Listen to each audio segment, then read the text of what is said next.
Friends இன்றைக்கி Wednesday mini vlog, அதுக்கப்புறம் lunch box இதுலேயே ஆட் பண்ணியிருக்கேன். 6:30 தான் டைம் ஆகுது. ஆனால் வந்து பார்த்தீங்கன்னா எவ்வளோ இருட்டாக இருக்குது பாருங்கள். நல்லா பனி பெய்யுது. இத்தனை நாளாக வந்து பார்த்தீங்கன்னா ஜன்னலே ஓப்பன் பண்ண மாட்டேன். அப்படியே போயிட்டு கிச்சனில் போயிட்டு சமைக்க ஆரம்பிச்சிடும். ஏன்னா சில்லுன்னு தானே இருக்குது. வெயில்னால நம்ம ஜன்னலை ஓப்பன் பண்ணிவிட்டு சமைக்க ஸ்டார்ட் பண்ணுவோம்.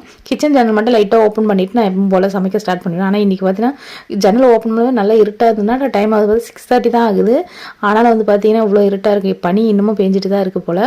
அப்புறம் வந்து பார்த்தீங்கன்னா இன்றைக்கி முளை கட்டின பச்சை பட்டாணி, அதுக்கப்புறம் வந்து பார்த்து மீல் மேக்கர் வெஜ் பிரியாணி தான் பண்ண போகிறேன். இது ஃபுல் ரெசிபி நான் வந்து எடுத்திருக்கேன். உங்களுக்கு நெக்ஸ்ட் வந்து அப்லோட் பண்ணுற ப்ளே பட் மாதிரி கொடுக்குறேன். கொஞ்சம் டைம் ஆகிடுச்சு. அதனால் வந்து பார்த்தீங்கன்னா தயிர் பச்சில் எல்லாமே ரெடி பண்ணி வச்சுட்டு இப்போ தம் வந்து பிரிச்சுட்டு நம்ம வந்து மிக்ஸ் பண்ணி கொடுத்துட்டு அவங்களுக்கு லஞ்ச் வந்து பேக் பண்ண வேண்டிய வேலை தான். எங்களுக்கு வந்து பார்த்திங்கன்னா பிரேக்ஃபாஸ்ட்டுக்கு கருப்பு கவுனி அரிசி கஞ்சி, அப்புறம் என் பையனுக்கு தோசை காரக்குழம்பு வச்சு கொடுத்துட்டு நேற்று வச்சு காரக்குழம்பு கொஞ்சம் இருந்தது. என் பையன் அவங்க ஃப்ரெண்டுக்கு எடுத்துகிட்டு போகிறேன். எங்கள் ஹஸ்பண்ட் அவர் கூட ஒர்க் பண்ணுற அவரோட ஃப்ரெண்டுக்கு எடுத்துகிட்டு போகிறாரு. அதனால் 4 பாக்ஸ் வச்சுருக்கேன். அப்புறம் நைட் டின்னருக்கு வந்து பார்த்திங்கன்னா கேழ்வரகு மாவு இட்லி, அதுக்கப்புறம் வந்து பார்த்திங்கன்னா வேர்க்கடலை சட்னி. இப்படி தான் இன்றைக்கி டே போச்சு. வீடியோ பிடிச்சா மறக்காமல் லைக்